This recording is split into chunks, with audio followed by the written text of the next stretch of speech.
Ang habang panahon, wala akong ginawa sa buhay ko kundi mag-humanitarian, bit-bit ang pangalang Marcos.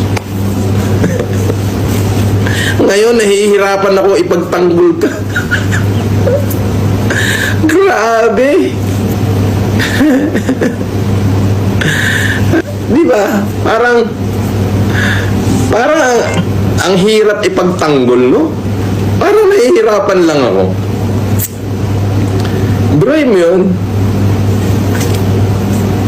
Diyos ko.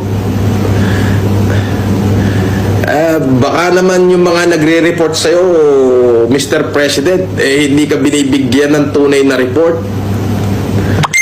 Oo. Kagalang-galang na Pangulo.